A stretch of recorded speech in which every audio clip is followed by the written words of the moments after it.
너무나도 귀한 자리에 이렇게 초청해 주셔서 은혜를 많이 받았습니다. 제가 여기 그 신문로에 있는 내수동 교회를 섬기고 있는데, 뭐 많은 교회들이 그렇습니다만 특별 새해 그 예배가 진행되고 있습니다. 새벽 예배가. 그래서 이번 주였는데요. 오늘은 제가 우리 귀한 이 자리에 초청을 받아서 참석을 못했는데 못지않은 은혜를 받은 것 같아서 너무 감사합니다. 잠깐 소개를 해주신 것처럼 저는 그 이화여대의 북한학과에서 현재 가르치고 있고요. 그전에는 잘 아실 거라고 생각합니다만 포항에 있는 한동대에서 8년 동안 가르쳤습니다. 그전에는 한국국방연구원이라 해서 정책연구기관, 국책기관에서 18년 동안 연구를 했습니다. 그래서 경력이 그렇게 짧지는 않은데요. 한동대로 옮겨갈 때도 그랬고 이대로 올 때도 그랬고 저는 정말 방금 찬양이 나온 것처럼 전적인 하나님의 은혜였다라고 생각을 합니다. 한동대는 제가 1995년에 그 전미학생 수련회에서 당시 소천하신 김영길 총장님 소천하셨죠. 를 뵙고 그때부터 그 하나님이 주신 비전이 있었는데 18년 만에 하나님이 결국 그 자리에 세우시더라고요. 그리고 나서 저는 사실 한동대가 상당히 좋아서 전혀 옮기거나 할 생각이 없었는데 또 하나님의 귀한 인도하심으로 이 근처에 있는 이화여대, 특히 북한학과로 저를 부르셨습니다. 그 부르신 데에도 다 하나님의 특별한 이유가 있었고 저한테 계획하신 것들이 있다라고 생각하고 지금도 그것을 맞춰 가려고 노력을 하고 있습니다. 제가 오늘 그 북한학과 교수가 왜 미국 대선을 얘기하느냐 그런 질문들을 적지 않게 받는데요. 제가 그 보통 연구하는 영역이 두 군데입니다. 하나는 미국이고 하나는 북한입니다. 국방연구원에 있을 때부터 한미 동맹을 제가 연구를 하다 보니까 당연히 북한을 보게 되고 그래서 결국은 북한학과에까지도 가르치는 자리로 오게 됐습니다. 오늘은 미국 대선에 대해서 말씀을 좀 드리려고 합니다. 참 어려운 대선이었다. 특히 신앙적으로 뭐 다들 고민들 하시지만 저도 마찬가지입니다. 이 대선을 어떻게 바라보고 어떻게 준비해야 될 것이냐. 특히 2016년 대선이 저는 아직도 기억이 나는데요. 한동대에 있을 때입니다. 한동대에 있을 때 가장 감사했던 것 중에 하나가 학생들이랑 얼마든지 신앙적 얘기를 할 수 있다라는 것이었습니다. 그래서 미국 대선을 쭉 쫓아가면서 학생들과 이 대선이 어떤 의미가 있고 그리고 우리가 어떻게 기도를 해야 될 것이고 하는 부분에 대해서 뭐 학생들과 수업 중간에도 멈추고 기도하고 근데 그때 누구를 위해서 기도했냐면 트럼프가 되지 않기를 위해서 기도했습니다. 힐러리가 되기를 위해서 기도했습니다. 한 학기 내내 학생들이랑 관련 수업에서 열심히 기도를 했는데 하나님 응답을 주셨습니다. 그 트럼프가 됐죠. 그런 응답을 받고, 그것도 응답이지 않습니까? 뭐 저희가 기도한 거랑 또 하나님이 뜻하신 그 뜻이 있으리라 생각하고, 그 다음에 2020년 또 비슷한 상황이 와서 했고, 또 2024년 세 번의 미국 대선을 다 놓고 기도를 했습니다만, 2020년 기도에서는 하나님이 응답을 하셨고, 2024년 기도에서는 또 응답을 하시지 않으셨습니다. 저는 트럼프가 되면 안 된다라고 늘 기도를 했었고요. 그리고 나서 하나님의 그럼에도 여기 제가 오늘 말씀을 준비하면서 성경 말씀을 좀 찾아봤습니다. 이 말씀을 보면서 하나님이 저는 당연히 이 지도자 트럼프를 포함해서 다 세우셨다라고 생각을 합니다. 그렇다면은 이것이 과연 어떤 의미가 있느냐라는 것에 대해서 저 같은 사람은 좀 더 심도 있게 고민을 해야 되지 않을까. 제가 학교에서 가르치는 사람 입장이라서 세상적인 학문을 하긴 합니다만 저도 신앙인으로서 이 믿음과 신앙과 학문의 통합이라는 이제 그런 작업들을 계속 해오고 있습니다. 그래서 기존에 우리가 알려진 일반적인 학문적 영역에서의 해석과 더불어서 과연 기독교적인 세계관, 성경에 하나님은 어떻게 이것을 바라보고 계시는가를 두 가지를 통합해서 접목해서 하는 그 작업들이죠. 한동대에서는 그것이 굉장히 수월하게 됐습니다. 왜냐하면 한동대에서는 얼마든지 하나님의 얘기를 하고 중간에 성경을 보고 이것이 어떻게 되는 것이고 얘기를 할 수 있는데 참 안타깝게도 이대도 미션 스쿨로 세워서 그 훌륭한 선교사님들이 세우셨습니다. 학교에서 절대 그렇게 얘기를 할 수 없는 그런 분위기다랍니다. 참 분위기입니다. 참 마음이 안 좋고 안타까운데 또 하나님이 저를 그런 이대에 보내신 그런 뜻도 있다고 생각해서 거기에서 더욱더 말씀을 붙잡고 또 믿는 교수님들과 학생들과 이대를 위해서 기도를 하고 있습니다. 같이 기도해 주셨으면 하는 바람입니다. 그래서 제가 말씀을 보면서 이 성경 말씀 다니엘서 2장 21절, 그는 때와 계절을 바꾸시며 왕들을 패하시고 왕들을 세우시며 지혜자에게 지혜를 주시고 총명한 자에게 지식을 주시는도다. 앞부분에 하나님의 명백한 말씀이라고 생각합니다. 트럼프가 되면 안 된다라고 생각해서 기도를 했지만 결국 트럼프를 세우신 것도 하나님께서 세우신 거라고 생각하고, 그러면 그 뒷부분에 지혜자에게 지혜를 주시고 총명한 자에게 지식을 주시는도다, 이것을 위해서 우리가 기도를 해야 된다라는 것이 제가 갖고 있는 신앙적인 측면에서의 드리는 말씀입니다. 그러면 이번 선거에 대해서 잠깐 말씀을 드리겠습니다. 선거 예측이라는 것은 매우 어렵습니다. 저는 제가 하는 학문이라는 것은 그냥 현재 있는 상황을 최대한 잘 이해하고 또 과거에 있었던 일들을 해석하는 것이지, 이런 미래의 예측 분야는 이건 전적인 하나님의 주권적 역사라고 생각합니다. 그래서 이 부분을 예측하겠다라고 하는 것 자체가 저는 굉장히 교만한 것이다라고 생각을 합니다. 근데 어쩔 수 없이 이쪽을 연구를 하다 보니까 16년도 그랬고 20년도 그렇고 24년도 그랬고 공개 장소에 가서 혹은 방송 같은 데서 이 부분을 계속 얘기할 기회가 종종 있었습니다. 근데 대표적인 2016년 같은 경우에는 제가 9월부터 석 달 동안 그 YTN에서 저랑 또 미국 국내 정치 전공한 전공자 한 명이랑 YTN의 외교안보 전문가, 전문 기자죠, 3명이서 쭉 따라가면서 미국 대선을 예측하고 이 대선이 한반도에 어떤 영향을 줄 것인지 9월부터 했습니다. 네, 석 달을 했었는데요. 일주일에 한 번씩. 처음부터 끝까지 힐러리가 된다고 얘기했습니다. 물론 그 안에서 다 내부를 저희가 보고, 저도 사실 학부 전공이 미국 국내 정치를 전공해갖고요, 이게 어떻게 돌아가는지 조금은 아는데 저희 셋 다 완전히 잘못한 거죠. 그리고 나서 11월 대선 이후에 저희 3명이 나와서 방송에서 죄송합니다, 잘못했습니다, 제가 틀렸습니다 라고 그렇게 인정을 한 상황이 있었고요. 그때 다시 한번 느꼈습니다. 이건 정말 전적인 하나님의 역사다. 2020년 선거는 그렇게 넘어갔는데 이번 2024년 선거에는 또다시 이제 과연 정말 예측하기가 어려운 선거였거든요. 그래서 사실은 외부 활동을 의도적으로 조금 덜 한 분도 있습니다. 덜 하기도 했습니다, 제가. 왜냐하면 방송 같은 데 나가서 늘 얘기를 하다 보면은 제일 궁금한 게 과연 누가 될 것이냐라는 걸 묻는 거잖아요. 2016년에 그 악몽이 있기 때문에 이번에는 또 나가면 틀림없이 물을 텐데 대답을 안 하려고 해서 잘 안 나갔습니다. 근데 늘 가끔 나가서는 이렇게 얘기하죠. 조건을 잔뜩 걸어서 이러이러한 상황이 되면 트럼프가 될 것이고 이러이러한 상황이 되면 해리스가 될 것이다 해갖고 잘 피해 나가려고 하면 늘 그것을 진행자가 맨 마지막에 하는 얘기가, 그래서 교수님이 보시기에는 트럼프가 된다는 거죠, 혹은 해리스가 된다는 거죠, 그렇게 해버립니다. 그래서 여긴 나와서 이번에 정말 틀리면 저는 이쪽에서는 완전히 발을 빼야겠다 생각을 했었는데 잘 피해갖고 사실은 10월 초쯤에 제가 제 아내한테만 트럼프가 될 거라고 얘기를 했습니다. 그 누구한테도 얘기 안 했습니다. 밖에 나가서 그냥 제일 안전하잖아요. 혹시 틀려도 그거 틀렸다고 저랑 어떻게 될 것도 아니고, 그래서 제일 안전한 제 아내한테 트럼프가 될 거야, 맞네요, 정말 될 거야. 제 아내가 주식에 조금 관심이 있어서 제가 그렇게 얘기를 해갖고 했더니 그 미국 주식 테슬라 같은 걸 좀 샀을 줄 알았는데 딴 때는 물어보면 어쩌고 하더니만 이번에 전혀 안 샀더라고요. 그래서 하나님이 또 그런 건 저희한테 안 주시는구나 하는 생각은 있었습니다. 이번 선거에 10월 달에 제가 트럼프가 될 것 같다고 생각하는 게, 이번 선거 자체가 미국 민주당한테 굉장히 불리한 선거였습니다. 이게 기울어진 운동장이다라고 얘기를 하는데요. 첫 번째는 미국의 경제가, 사실은 경제가 되게 좋습니다. 근데 좋은데 인플레이션이 너무 높은 거죠. 그러니까 체감하는 이 미국 유권자들의 입장에서는 경제가 굉장히 안 좋다고 느낍니다. 예를 들어 이런 겁니다. 트럼프가 집권했던 2017년부터 20년까지는 우유 한 통에 우리 돈으로 한 5천 원이면 샀는데, 그랬는데 바이든이 되고 나서 보니까 우유 한 통에 2만 원이 됐다가 바이든 마지막에 되니까 우유 한 통에 10,000원이 됐습니다. 그런데 바이든 입장에서는 2만 원을 10,000원으로 낮췄기 때문에 인플레이션을 굉장히 낮춘 건 맞아요. 근데 미국 유권자들 입장에서는 트럼프 때 5천 원 주고 샀는데, 그렇게 돼버린 겁니다.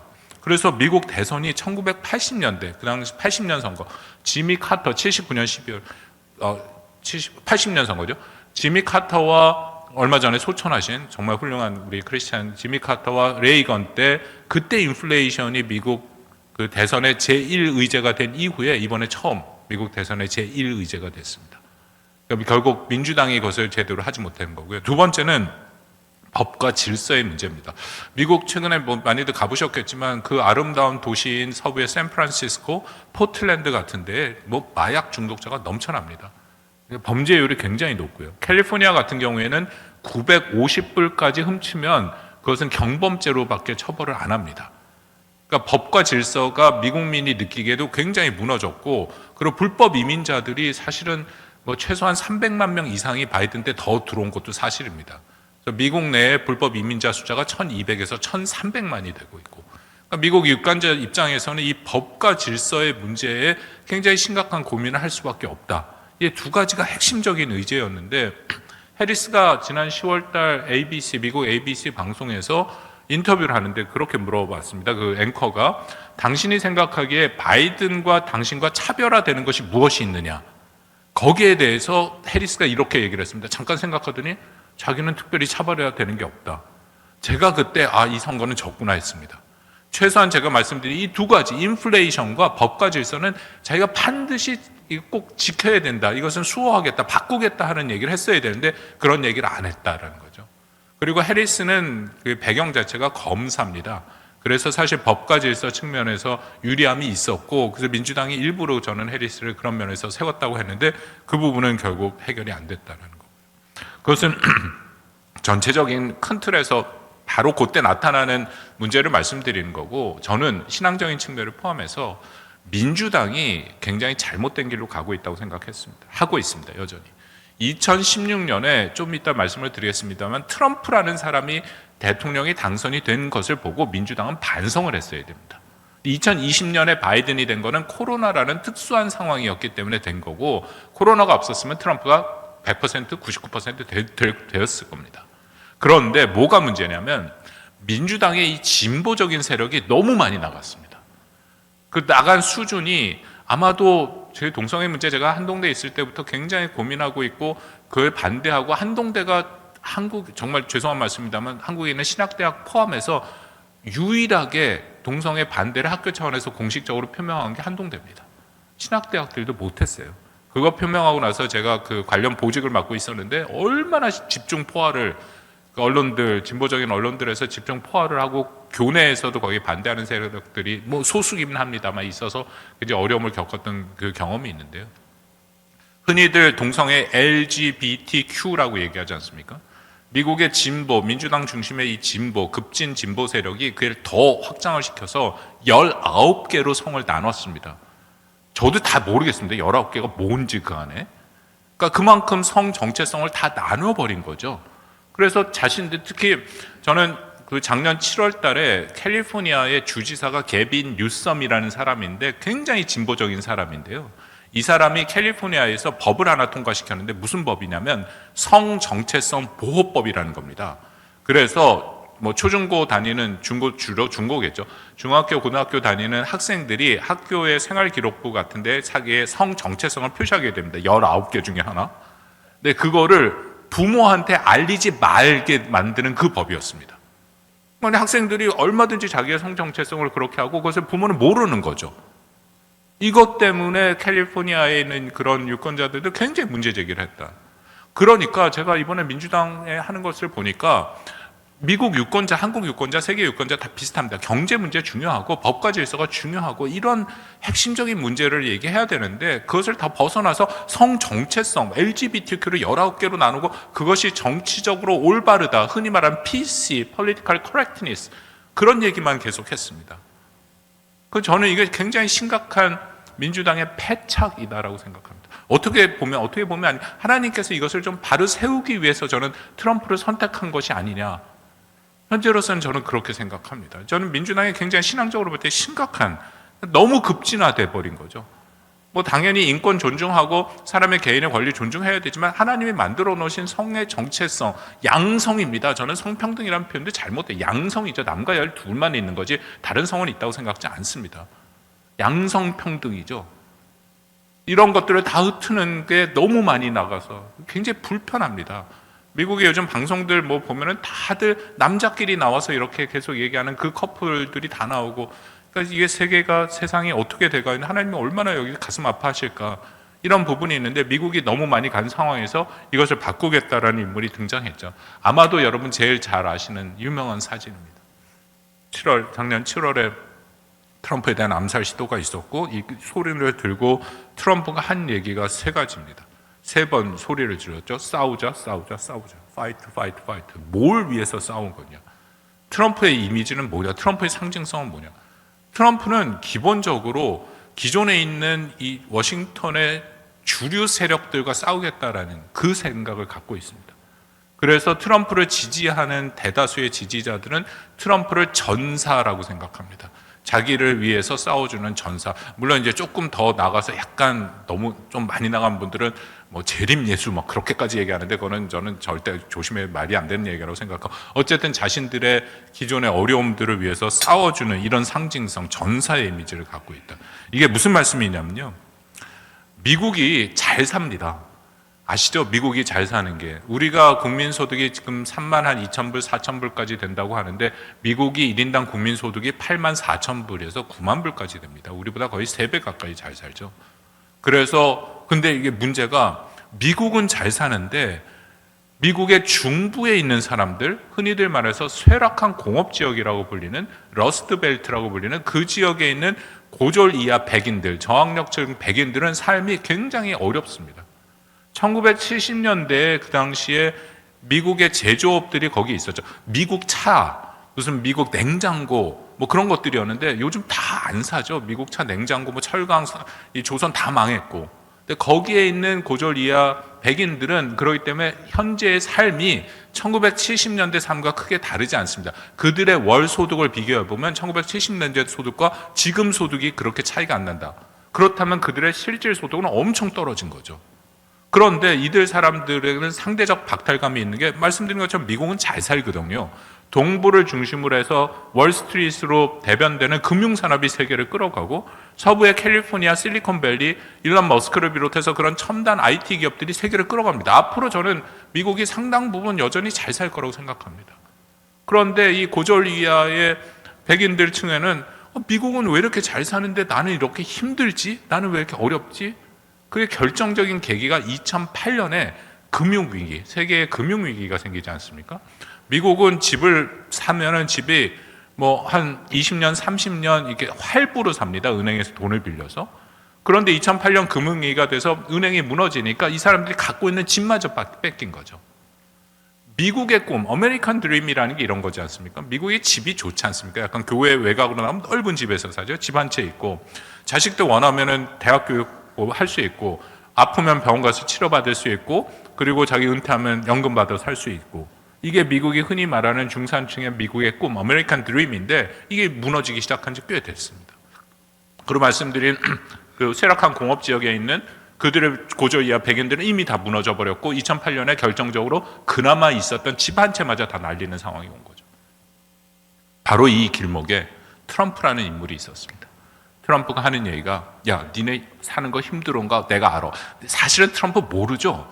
트럼프는 태어날 때부터 이 백만장자였기 때문에 사실 본인은 모르는데 그냥 그렇게 얘기하는 거죠. 나 아는데 이거 왜 그런 줄 알아? 이거 힐러리 바이든 같은 워싱턴의 기득권층 때문이야. 저 좌파 이 리무진 좌파라고 불리는 저 기득권층 민주당 때문이야. 그 공화당도 마찬가지야. 거기에 기득권층. 이거 누구 때문인 줄 알아? 한국을 비롯해서 한국이 먼저 나옵니다. 안타깝게 늘 한국, 일본, 독일, 나토 같이 부유한 동맹국이 방위비도 안 내기 때문이야 라고 얘기하고 이거 누구 때문인지 알아? 불법 이민자. 누구 때문인지 알아? 중국 때문이야. 그렇게 해갖고 그들의 분노와 좌절감을 얻고 그리고 대선에서 2016년에 당선이 된 거죠. 제가 16년 틀린 그 변명을 하자면 샤이 트럼프라고 해서 그 트럼프를 그 당시만 해도 지지한다는 사람이 공개적으로 얘기를 하지 못했습니다. 왜냐하면 트럼프가 갖고 있는 이미지가 여기 나오는 세 가지 이미지입니다. 트럼프 타워라 해서 자기 이름을 건 그런 이 건물에 미국은 여전히 미국의 경제 체제는 청교도적인 그게 전통이 강하다고 생각합니다. 받은 자기가 혹은 번 이 재산과 부가 자기 게 아니라 하나님 맡기신 거라는 거죠. 그렇기 때문에 미국의 여전히 부자들은 대부분의 자기의 재산들을 기부합니다. 대를 넘어서 그렇게 가는 경우가 거의 없습니다. 그리고 자신의 재산이 많더라도 굉장히 검소한 생활을 하죠. 근데 트럼프는 정반대예요. 자기가 만든 건물에 트럼프 타워라고 이름 붙이고 들어가보면 다 금색으로 만들어놨습니다. 이 중국 감성이라고 얘기하는 거죠. 중국은 그런 거 좋아하니까. 그리고 트럼프가 부인이 멜라니아 여사가 슈퍼모델 출신입니다. 그리고 트럼프가 이런 그 레슬링의 프로모터 역할을 했습니다. 레슬링이 상징하는 것은 남성상이죠. 그러니까 이걸 정리해서 말씀드리면 트럼프라는 인물은 어떻게 보면 굉장히 천민자본주의에 가깝게 자기의 부를 굉장히 자랑하고 부인은 또 굉장히 그런 사람이고 그리고 이 남성상을 자랑합니다. 그렇기 때문에 2016년만 하더라도 미국의 대다수 사람들은 저 트럼프를 내가 지지한다라고 말하는 게 창피한 일이었다라는 거죠. 그래서 16년에 제가 틀렸습니다. 이게 몰랐거든요. 이 부분이 잡히지 않았다. 관련돼서 좀 하나 말씀을 드리겠습니다. 트럼프 공약의 아까 신앙적인 부분. 제가 한 번은 미국의 재미 교포 크리스찬 분이 어떤 분한테 전 전혀 모르는 분인데 저한테 이메일이 하나 왔더라고요. 하는 얘기가 교수님 왜 이렇게 트럼프를 미워하십니까? 뭐 그런 거예요. 2016년 선거 때인데 그때도 제가 공개적으로 트럼프 되면 안 된다고 얘기를 해서 그래서 무슨 말씀인가 하고 쭉 봤더니 이제 신앙적인 거 갖고 얘기를 하시더라고요. 그때부터 제가 좀 보는 시각이 좀 바뀌었고 그래서 트럼프 이번 선거에서도 도대체 이 사람이 뭘 하고 있는지에 대해서 곰곰이 면밀히 추적을 했습니다. 트럼프가 굉장히 많은 공약을 냈는데 교육 공약이 특히 눈에 들어옵니다. 뭐라고 되어 있냐면 여러분 잘 아시다시피 미국에서도 각 학교마다 기도와 성경 공부 모임을 못합니다. 근데 트럼프가 되면 자기는 기도와 성경 공부 모임을 할 수 있게 하겠다. 그리고 미국에서도 고등학교를 선택하지 못하게 되어 있습니다. 그렇지만 자기가 대통령이 되면 학교를 선택하게 하겠다. 그러면 크리스찬 부모들은 학생들을 크리스찬 학교로 보낼 수 있다는 거죠. 그리고 미국의 대학들이 사실은 상당히 진보적이 된 게 맞습니다. 그러니까 그 대학들을 사실 다 어떻게 보면은 누르겠다라는 게 트럼프 생각입니다. 그래서 여기 나온 것 중에 하나가 미국 학교, 어메리칸 아카데미라는 걸 만들어 갖고 원하는 미국민들에게 다 그냥 무료로 교육시키겠다. 그랬더니 재원은 어디서 나오냐 물어봤더니 미국의 아이비리그 같은 데서 1년에 들어오는 이 기부금이 엄청 많거든요. 수십억 달러입니다. 거의 세금을 하나도 안 냅니다. 그 세금 다 받아서 하겠다. 그 세금 빼서. 그리고 결정적으로 자기가 이건 뭐 불가능한 일을 하긴 하는데 공약이 있습니다. 헌법을 자기가 대통령이 되면 헌법을 개정해서 미국에는 성이 두 가지만 있다. 남자, 여자. 이것만으로도 크리스찬 입장에서는 트럼프를 찍을 수밖에 없다. 그러니까 제가 트럼프가 안 된다고 계속 말씀을 드렸음에도 불구하고 제가 신앙적인 측면에서 보면 트럼프가 돼야 된다는 생각도 있었습니다. 그래서 제가 사실은 굉장히 혼란이 돼서 잘 이렇게 못하게 했어서 그냥 하나님 앞에 기도를 했습니다. 특히 이번 선거는 더 그랬습니다. 어떻게 하나님께서 보시기에 가장 적합한 사람으로 제가 여태까지 신앙적인 말씀을 드리고 짧게 트럼프가 근데 왜 트럼프를 그렇게 반대하느냐. 저는 대외 정책, 대외 전략을 보는 사람인데요.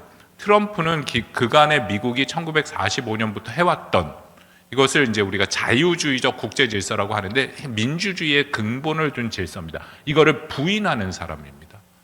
이런 거를 무시하는 사람이고 그거보다는 자국 우선주의, 미국만 잘 살면 된다.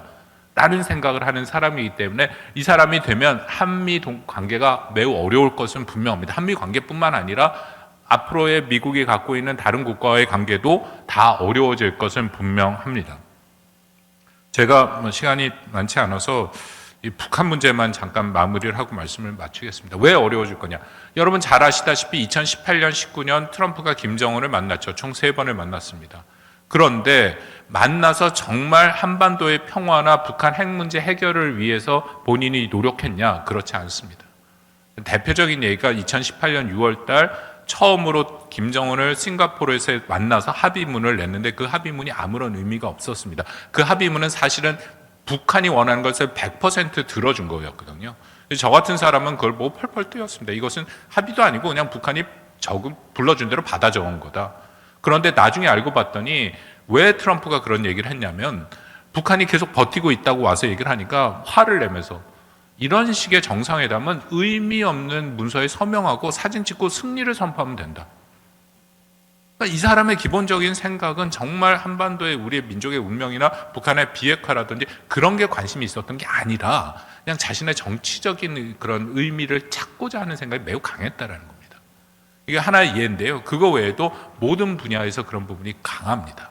그래서 저는 트럼프가 되면 적지 않은 이 도전의 여인이 분명히 있다라고 생각이 돼서, 그래서 아까 처음에 말씀에서 본 것처럼 더욱더 우리가 기도해야 되고, 그렇지만 하나님이 또 이 사람을 통해서 쓰신다면 기존에 이렇게 꽉 막혀 있는 남북 관계, 저는 북한의 김정은 체제 자체가 있는 한 정말로 한국 남북 관계가 개선이 되거나 북한의 비핵화가 될 거라고 생각하지 않습니다. 그러면 이 기존의 70년 이상이 됐던 판을 흔들 수 있는 사람은 또 트럼프입니다. 그러니까 이런 면에서 정말 우리 믿는 분들부터 더욱더 열심히 하나님 앞에 기도하고 하나님께 부르짖어야 할 때라고 생각을 합니다. 오늘 다시 한번 이렇게 귀한 기회를 주셔서 감사합니다. 나중에 혹시 질의응답이 있으면 제가 좀 더 말씀을 드리겠습니다. 감사합니다.